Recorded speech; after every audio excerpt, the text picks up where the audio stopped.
Hey guys, Jim here. Welcome in once again. Today I have two of QSP's newest models, the Gorilla and the Otter. Now the Gorilla in black micarta is $65, while the Otter in its foil-infused carbon fiber is going to be $114.80. What an oddly specific number. Now you can order either of these or any other QSP from them directly or through a number of their authorized dealers. You want to check out QSPKnife.com if you'd like to order them directly. Now, I've never paid too much attention to the naming of the models before, but as I see more and more after the Penguin, Canary, and now these two, the pattern is obvious and clear. They lean into using animal names pretty heavily. Now, I've noticed this with a few Chinese companies, especially in the EDC space. Let me kind of just lay this out here. These are some of the things that you'll be getting with all of your purchases. You'll always get a couple of stickers, and they're pretty darn cool stickers as well. I always like the little penguin sticker. That always makes me smile. And then you get a spec card that shows you all of the important things like the overall length, blade length, and all that kind of good stuff. Let me get these out of the way. Now, when we're talking about EDC space, we're talking about products that are either considered weapons or are weapon accessories as defined by whatever agencies there are that happen to be around the world that define these things.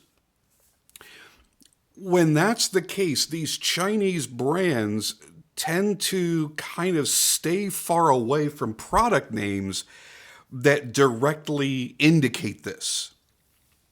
Like it's going to set off some sort of trigger or something. Like there's been a huge rash of low-priced red dot optics coming into the U.S. market over the last several years. And those use animal names, nature names like oak and stuff like that. I know there's a red dot optic called the Otter. I know there's one called the, not the big oak, something oak. Anyway, it doesn't really mean anything. It's just something that I've noticed, and now I kind of can't unsee it. It's like they're afraid to use some direct product names that may point it in some direction. Because as we always have to constantly defend here in the U.S., especially when we're dealing with social media companies like Instagram and YouTube and Facebook and all that with their censorship and shadow banning, we always have to defend the photos we post of our knives and go, they're tools. They're not weapons, they're tools.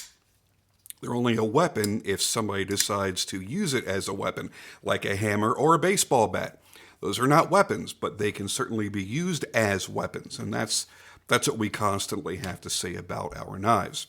I don't think that argument holds any weight any longer in the UK, because you pretty much can't have a knife of any sort in the UK, and that's what happens when you start giving up some rights.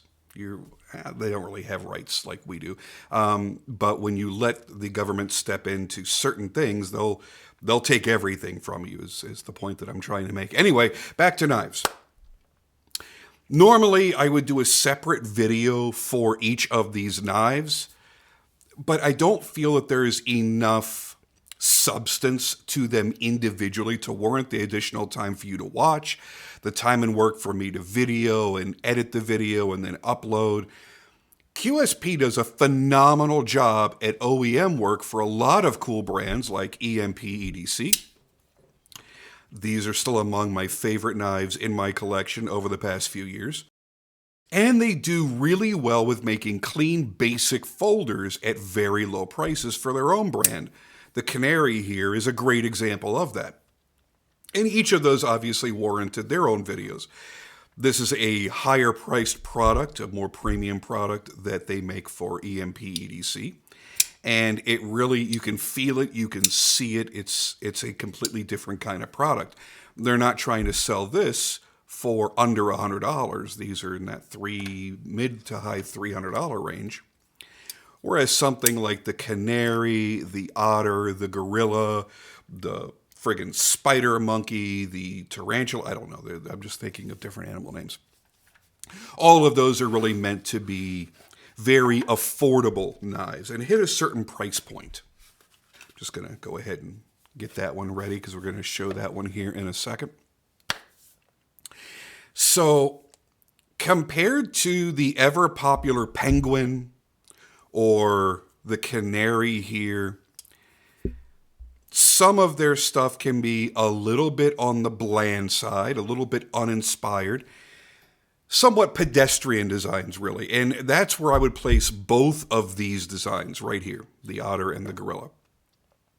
Now let's go quickly through the high and low points of each, and I don't really want to make this any longer than it needs to be. It's already been over 6 minutes as it is.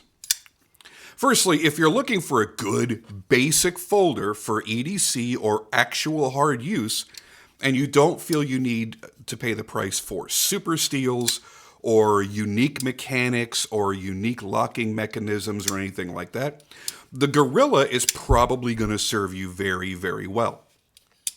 Now, if you're one to actively select an option from any brand in micarta, then you probably don't have very discerning taste as it is, so this knife will likely be great for you. It's bare bone basic, however, while not as lovable as the penguin, it's a more robust, tougher knife that feels like it can take some abuse. This would be a reasonable, low-cost alternative for most Benchmades and Spydercos, or kind of a lateral financial move from maybe a CRKT. And while they're about equal quality, I think that you're going to probably enjoy the QSP a little bit more because there's something that's different about it than your basic CRKT. And while CRKT still does extremely well for sales numbers, you know, we know that there's a huge market for this price range and this type of style of knife where it's not, you know, fancy materials, it's not crazy super steels, it's not crazy high Rockwell hardness. It's just good performance in a solid built knife in a basic design that most everybody can find agreeable. You know, it's like today I'm wearing a G-Shock. I'm not wearing a $5,000 Breitling or a $10,000 Panerai. It's doing what I want it to do for today. It fits in with how I'm dressed. It fits in with the activities I have planned for the day.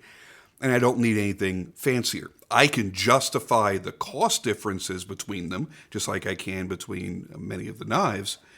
But there are just some days you don't really need to be over the top, or you don't need a specific feature or finish or a particular aesthetic. That something a little bit more basic is exactly what you need. So I'm not talking down about it. I'm just giving you that realistic, you know, comparison. While this is a fine knife, I don't want you to watch the video and go, man, Jim really loves this thing. He's going nuts. I need to get one in my hands immediately.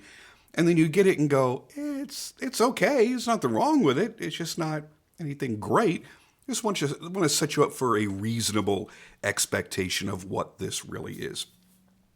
Now here you've got a steel liner lock with a steel pocket clip. No expensive titanium on this knife. So it is going to be a tad heavier and you'll lose out on the anti-corrosive properties of tie. But the cost is tremendously lower as well. So just take care of it so that you can, you know, offset that financial cost. Realize it could take a little bit more work. You want to, you know, make sure that you're properly treating the pocket clip like you would the blade. You know, you don't leave it wet. You don't sweat all over it and then just put it away at the end of the day. You clean it off, get the salty sweat off there or salty seawater or whatever it happens to be. Maybe use some EDCI or something to help protect it from rusting or corroding. And that's really it. You're not just going to chuck it and toss it like you would something made of titanium that physically cannot rust or corrode. So you got a 14C28 end blade, which is actually a pretty good steel for a budget Chinese steel. It holds its edge pretty darn well. I think that most people that have a knife in 14C28N would tell you the same thing, that you don't really have to worry about resharpening it very often. You can use it and abuse it, and it's going to perform well for, normal, regular, everyday folder activities. I wouldn't go batoning with this thing. I wouldn't go cutting into mystery boxes that could have random staples in it or something like that, because you could chip or damage the edge a lot more easily than you could something that's maybe of a higher quality with probably even a better heat treat. So keep that in mind. It is riding on ceramic bearings, so it's actually really smooth. When you go to close this, whether you're closing it, like a normal person like this, or like a knife tuber, where you've got to do the gravity drop so people can see if it's smooth or not. However you choose to close it, you're going to realize, wow, this thing feels really, really good. It's got a wonderfully smooth operation. And it weighs in at only 4.37 ounces. Well, I say only, but for a knife this size, that is kind of a tad hefty. So keep that in mind too. Again, getting into a titanium knife, it's going to be lighter weight. You don't really have that much to worry about. This steel liner, these are full-length liners, by the way, that is going to add some weight. They did reduce as much as they could by machining out the frame and skeletonizing it completely. So yeah, it could be a lot heavier. Now, they don't list what material the backspacer is made of, so I'm not even going to venture a guess. It could be titanium, it could be steel. It's a mystery. Anyway, here are the rest of the specs. So you've got a steel liner lock flipper in micarta, overall length of 7.875 inches, blade length of 3.375 inches, and a closed length of 4.5 inches. Not exciting, but functional, and that may well be exactly what you're in the mood for. Sometimes you need an F-150, not a Mustang, am I right? Now, while I personally despise the look and the feel of micarta, a lot of people are going to like it. A lot of people are going to find it to be very, very useful for their needs. They did a really good job of finishing it. There's no raggedy edges. As we take a look around this, I'll give you a close-up. There's no raggedy edges going around it.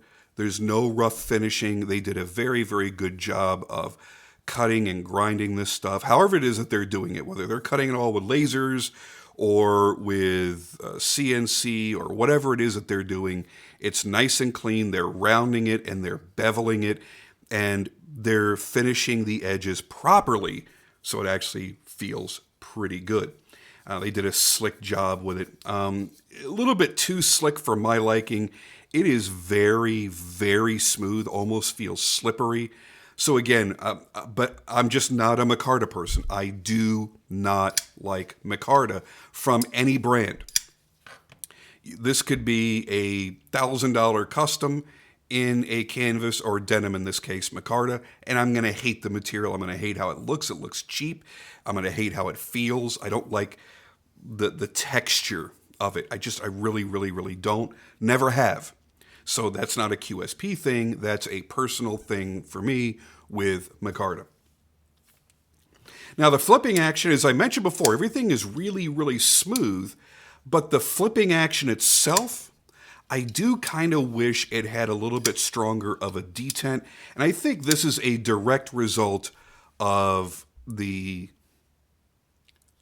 liner lock pressure. The pressure is not very stiff on the lock, so it's not really, forcing the detent into the detent hole. So I think it's more about the lock strength than it is the placement of the detent ball.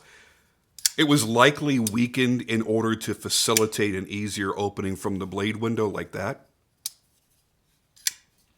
because a lot of people are going to have that preference where they're going to want to flick it, or they're going to want to slow roll it, or they're going to want to thumb flick it. And you could do all of that, and that's going to be a big feature for a lot of people, is the multiple methods of deployment. Now, The clip, oh man, the clip is tight. Trying to pry this open is as tough as trying to pry the crack pipe out of Hunter Biden's grasp. It is really, really, really snug. So it's going to hold in the pocket really well. You don't have to worry about that. And it's got a pretty large area of contact there between the clip and the body. So it's going to stay in your pocket, that's for sure. It may be a little forceful to try to get it in or out, but it's certainly going to do its job by holding itself in there. Now, let's move on to the Orter. Another steel liner lock. The Orter is much smaller and more discreet than the big old Gorilla. And the Gorilla is not huge or anything, but as you can see, there is a significant size difference between them, both in the length, in the width, and also in the thickness as well. So it is going to be a much easier knife to carry, especially if you're working in an office or any kind of non-permissive environment. This is going to be very discreet carry. It's very easy to hide in the pocket, and it's very, very tiny. Now realize the size before you go and buy one. It is small. However, here you have a few more premium upgrades over the Gorilla, for example, since I have them both out here at once. The upgraded S35 VN steel choice for the blade, the upgraded scale material in the aluminum foil infused carbon fiber, and the titanium pocket clip. Let's get a good look at that. Nicely milled, nicely beveled. It has a much more attractive look to it. And the retention is set better on this clip. While you still got good, strong retention, it doesn't feel like it's impossible to pry open. And being a milled clip, in my opinion, it has a lot more character than the stamped clip on the Gorilla. Now, that's an aesthetic preference. You don't really gain any major benefits by having this style of clip over this style of clip. As a matter of fact, utility-wise, most of the time, a stamped clip or just a bent clip is going to be easier to live with than a milled clip is. Sometimes a milled clip isn't done right, and there'll be a gap between the body of the knife and the clip, and you can tap it, and you can hear it slap it against the body. And when it's offset like that, then it could be too loose in the pocket. Milled clips are a pain in the butt to make, but if they're done right, they are pretty much the best choice, in my personal opinion, for utility and for aesthetics. Now, the scales feel more like plastic than carbon fiber. But yes, they are carbon fiber, and the silver topographical look that you've got kind of going on here, that's actually a silver aluminum foil that's basically pressed into the carbon fiber when the carbon fiber is being made. So it's always a sharp look. People love that look, whether it be the aluminum or the copper. And in the right light, the light just bounces off that shiny aluminum, and it looks really, really, really cool.